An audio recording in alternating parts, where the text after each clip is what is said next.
Herzlich willkommen zur neuen Folge zu Gast hier auf unserem Kanal. Freue mich, dass ihr wieder eingeschaltet habt. Ich bin der Markus von Castle Media und wir stehen heute hier in Elmau vom Wilden Kaiser.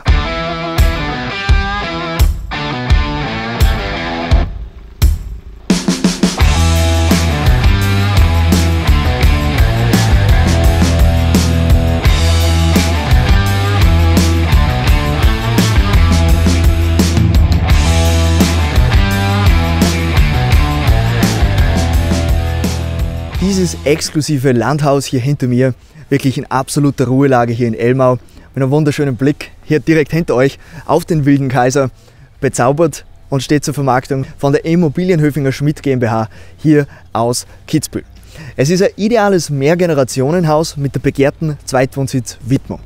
Auf einer Grundstücksfläche von 930 Quadratmeter finden wir grundsätzlich zwei Bereiche. Zum einen ein Maisonette-Teil mit 176 Quadratmetern, eine Dachgeschosswohnung mit 116 Quadratmeter und hier draußen Abstellplätze und Garagen und Carportplätze, was ihr alles jetzt noch sehen werdet, für insgesamt 8 Fahrzeuge an der Zahl.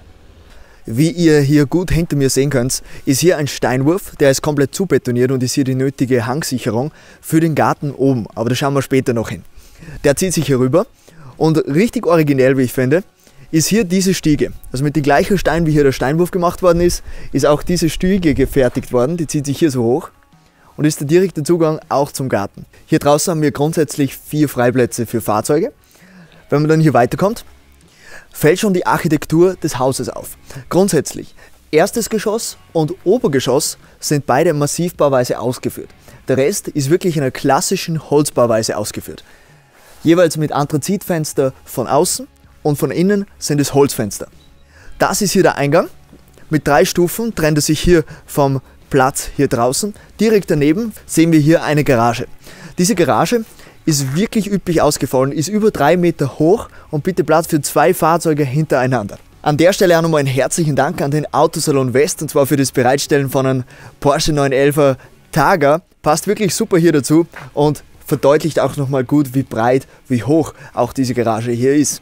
Hier daneben nochmal Platz in diesen übermäßig großen Carport. Haben wieder gut und gerne 2 Fahrzeuge hintereinander Platz, eventuell 3. Also wirklich genügend Platz für Fahrzeuge hier draußen. Anschließend von der Garage kommen wir dann hier mit den Stufen zum Haupteingang. Der ist hier außen mit Altholz veredelt worden und ich würde sagen, wir schauen einfach rein.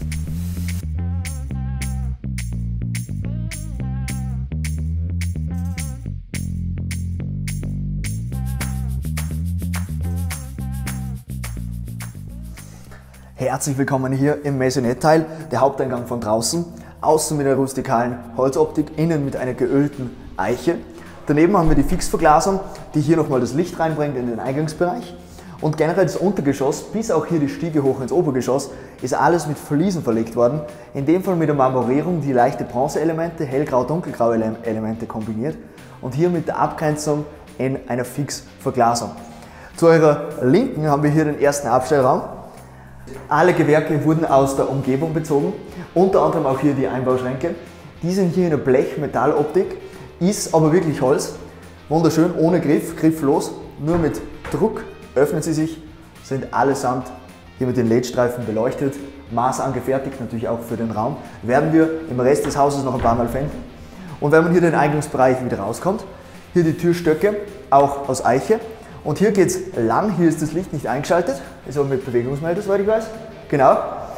Hier sind mehrere Türen. Zum einen hier zu eurer Rechten kommen wir wieder in einen Lagerraum, hinter mir in einen Technikraum.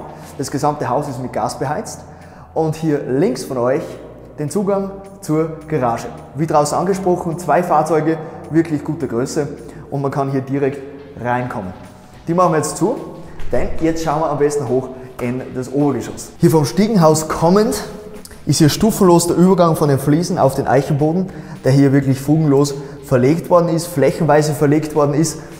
Das Stiegenhaus wieder wie unten gehalten, hier mit dieser Glasfront, also alles durchsichtig. Man sieht hier Richtung Norden raus auf den Wilden Kaiser, auch zwischen der Stiege durch. Das ist ja Mittelholmstiege, die es dann nochmal in den Master Bedroom im Obergeschoss führt. Ein Schlafzimmer ist hier zu eurer Linken, ist Richtung Süden ausgerichtet, wieder mit durchgehendem Eichenboden, kann von der Größe aus auch gut ein Arbeitsbereich sein. Und hier daneben hinter mir haben wir einen kleinen Bereich mit Einbauschränken, wieder wie unten im Lagerraum, vorher angeschnitten. Hier ein WC und direkt daneben ein Badezimmer. Hier kann jeweils im Haus, in jedem einzelnen Badezimmer, der Boden mit Fußbodenheizung elektrisch angesteuert werden. Also im Sommer, wenn das Haus generell nicht geheizt wird, kann man hier trotzdem gewährleisten ein warmes Bad.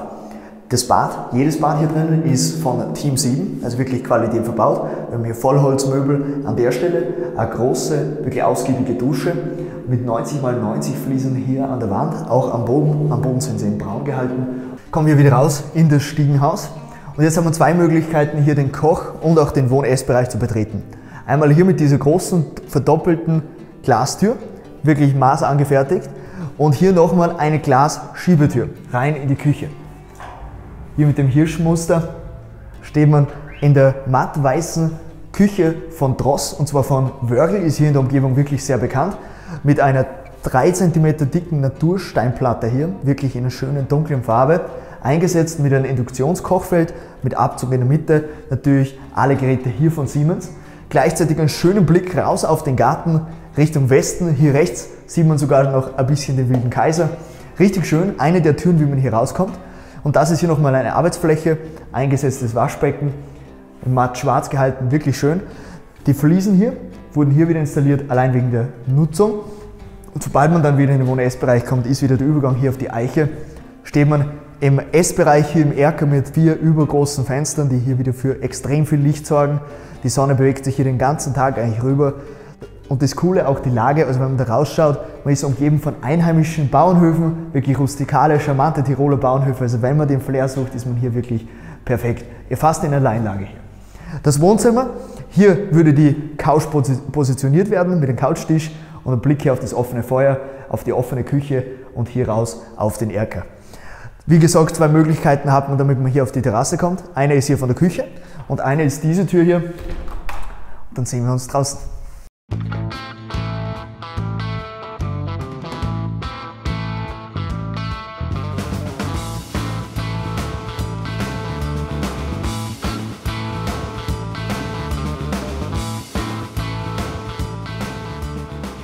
Man steht hier tatsächlich auf einem Plateau, man hat wirklich einen uneingeschränkten Blick hier in alle Richtungen.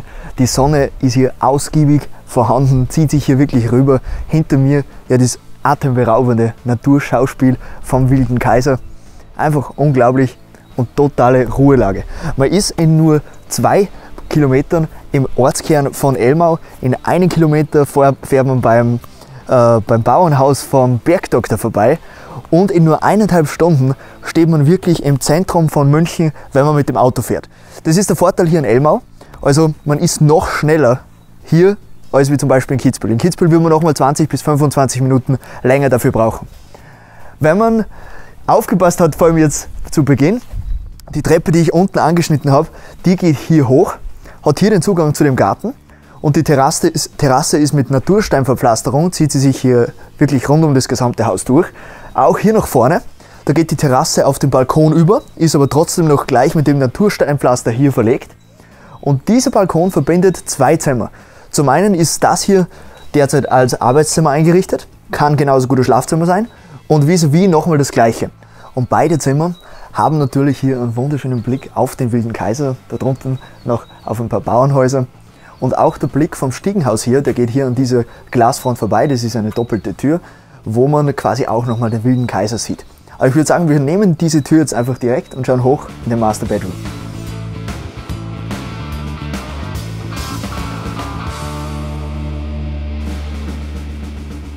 Mit dem Eichenboden durchgezogen, 2 Doppeltüren hier direkt Richtung Aussicht, Richtung Berg, 2 Fenster links und rechts, hier nochmal eine Fensterfront Richtung Westen, das ist hier Richtung Norden, richtig schön großzügig, hier nochmal 3 Einbauschränke und einen unglaublichen Sichtdachstuhl, alles mit Fichtenholz und vor allem die Höhe ist hier so beeindruckend mit indirekten Beleuchtung hier und die Höhe ist sogar nochmal extremer, wenn man hier weiterkommt in das Badezimmer. Hier ist alles in Blau-Weißtönen gehalten, die Höhe wirklich unglaublich. Wir haben hier sicher 5 Meter Raumhöhe, eine riesengroße Dusche. Wir haben hier 2 übergroße Fenster, die einen Blick hier rüber auf den Bauernhof ermöglichen, über die Felder und auch auf den Wilden Kaiser in der Ferne.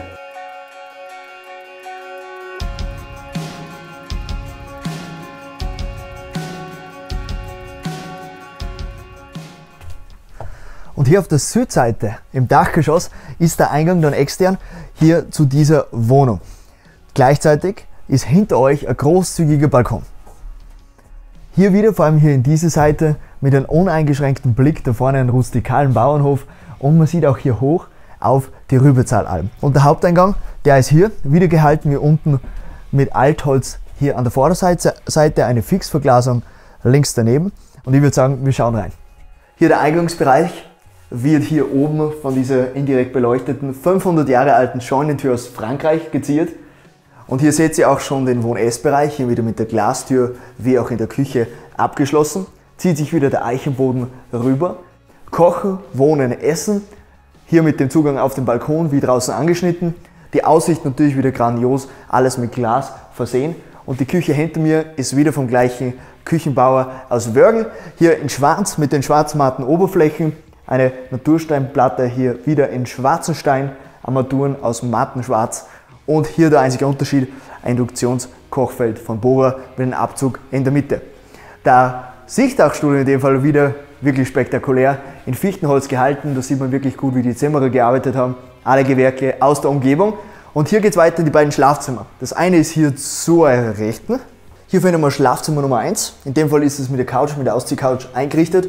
Und hier das Badezimmer für die beiden Schlafzimmer. Wieder in den gleichen Stil wie unten, mit den großen Fliesen. Ein wirklich venezianisches, ein bisschen wirklich herausstechendes Muster. Mir persönlich gefällt es immer besser, wenn es ein bisschen hervorsticht. In dem Fall hier mit diesen türkisen Fliesen. Wieder alle Einrichtungsmöbel von Team 7. Und das hier ist nochmal wirklich eins von den Hauptschlafzimmern, kann man sagen. Wieder mit der Eichentür, wie im gesamten Haus auch verbaut. Der Eichenboden und mit einem richtig gut ausgerichteten Balkon. Nördlich in dem Fall auch wieder ein wahnsinniges Panorama auf den wilden Kaiser da draußen. Hinter mir das Doppelbett. Nochmal ein Fenster hier Richtung Osten ausgerichtet. Grundsätzlich wirklich ein unglaublich gut genutzter Raum, wo man viel draus machen kann. Hier der Balkon ist wirklich privat abgegrenzt und guten Blick auch runter hier auf die Einfahrt.